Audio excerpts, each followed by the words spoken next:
الحمد لله وكفى عباده الذين اصطفى أما بعد فأعوذ بالله من الشيطان الرجيم بسم الله الرحمن الرحيم كتب عليكم القتال وهو كره لكم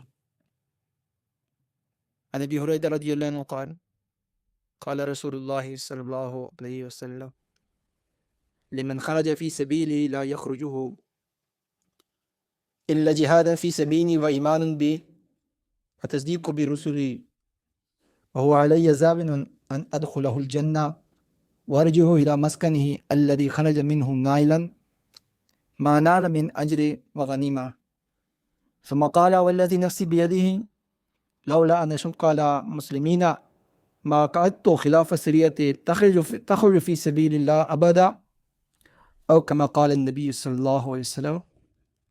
ابن ماجہ حدیث نمبر 2753. ابھی ہم عرض کرتے ہیں اس کے بارے میں. اللہ جل شانہ کا فرمان ہے سورہ بقرہ میں کہ میں نے تمہارے اوپر جہاد کو فرض کیا ہے اور کتاب تمہیں اچھے بھی نہیں لگتا ہے اور تمہیں جو چیزیں اچھی نہیں لگتی ہیں وہ خیر لکم تمہارے لیے اچھی ہوگی. اور امام الانبیاء علیہ الصلوۃ والسلام نے خود اس کی فضیلت ارشاد فرمائی ہے. ہمارے پیارے حبیب صلی اللہ علیہ وآلہ وسلم جو بندہ بھی اللہ کے راستے میں نکلی جہاد کرتی ہوئی میرے اوپر ایمان بھی ہو اللہ جل شانہ پر ایمان بھی ہو اور میرا تصدیق بھی کرتا ہو تو اللہ جل شانہ اس کا اجر بھی دے گا غنیمت بھی دے گا دنیا کے اندر.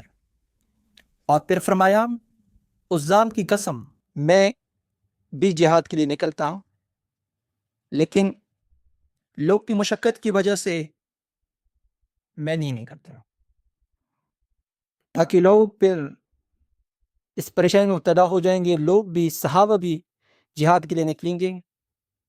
اس وجہ سے حالانکہ اللہ کے حبیب علیہ الصلوۃ والسلام نے خود 27 غزوات میں شرکت کی ہے پھر بھی فرماتی میری چاہت یہ ہے اور میری چاہت یہ ہے کہ میں شہید کیا جاؤ پھر شہید کیا جاؤ پھر شہید کیا جاؤ. یہ سارا نچوڑ ابن ماجہ کی حدیث کا نچوڑ ہے.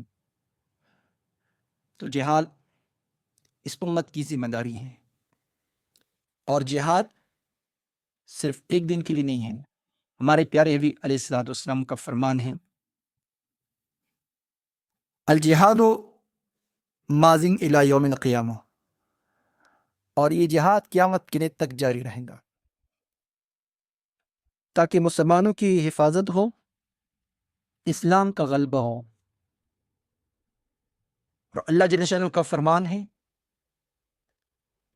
میں ایک کے ذریعے سے دوسروں کو ذلیل کرتا ہوں.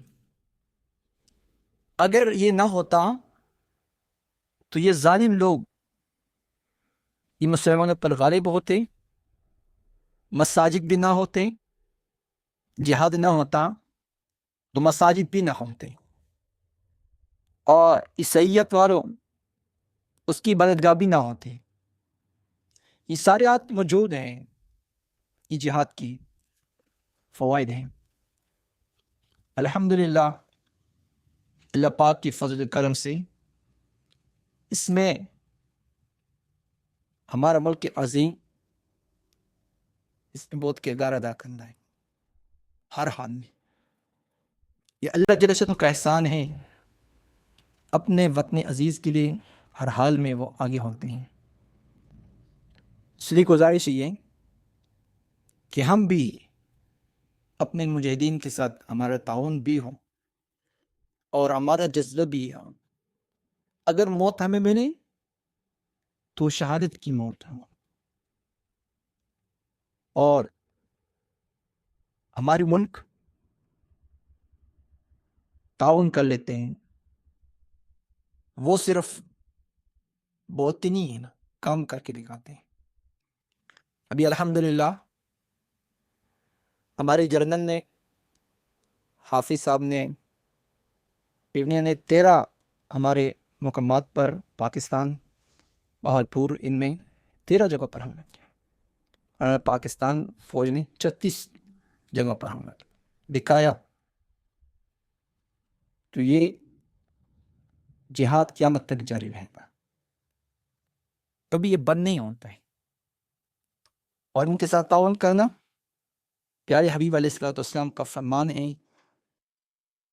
من جہز غازیا فقد نزل، جس نے غازی کے ساتھ تعاون کیا تو اس نے بھی جہاد کیا، مالی تعاون اور ظاہری اعتبار سے جسمانی تعاون۔ اس دور میں مالی تعاون کی ضرورت ہمیں بھی ہے، ہم اپنے فلسطین کے ساتھ حضرات کے ساتھ ہم کریں، یہ ہماری مالی تعاون سے ہمارا کام چلتا ہے، اور اپنے ملک کے لیے دعائیں ہیں، اس ملک کو بھی امن ایمان سے آباد کرنی۔ اللہ جل شانہ ہم سب کو عمل کی اور جذبتی توفیق بھی نصیب فرمائے۔ امام الانبیاء علیہ السلام کا فرمان ہے تم اللہ جل شانہ سے عافیت مانگو، عافیت مانگو، تمہیں فلاح ملے گی، دنیا کے اندر بھی تمہیں کامیابی خوشی ملے گی۔ عافیت کی فوائد ہیں، اللہ جل شانہ سے ظاہری اعتبار سے ہم حالات نہیں مانیں گے۔ ایک صحابی اللہ کے حبیب علیہ السلام ایک لاغر بندے کے پاس گئے، جسمانی اعتبار سے اللہ کے حبیب علیہ السلام نے فرمایا کہ تم اللہ پاک سے دعا نہیں کرتے ہو، اب تو لان لگتے ہیں، کمزور ہیں۔ اس نے عرض کیا یا رسول اللہ صلی اللہ علیہ وآلہ وسلم، میں نے اللہ جیسے سوال کیا، اے اللہ موت کے بعد مجھے سزا نہ دی، مجھے دنیا کے اندر سزا چاہیے، اس وجہ سے میں لاغر ہوں۔ اللہ کے حبیب علیہ السلام نے فرمایا آپ بہت اونچے ہو گئے اللہ پاک سے کہ تم سزا یہاں برداشت کرتے ہیں، آپ یہ دعا کیوں نہیں مانگتے ہیں ربنا آتنا فی الدنیا حسنہ وفی الآخرۃ حسنہ وقنا عذاب النار۔ تو ہمارے لیے عافیت کا مانگنا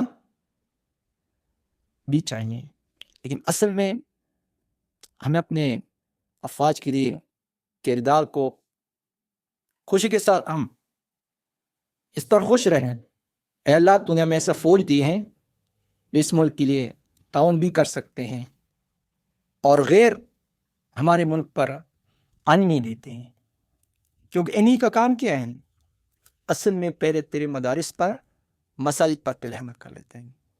معلوم ہے اگر یہ لوگ مساجد ان کے مراکز نہیں ہوں گے تو دین سے دور رہیں گے۔ اللہ جل شانہ ہم سب کو جہاد کا جذبہ اور ان کی دعائیں اللہ پاک ہم سب کو نصیب فرمائیں۔ وآخر دعوانا الحمد للہ۔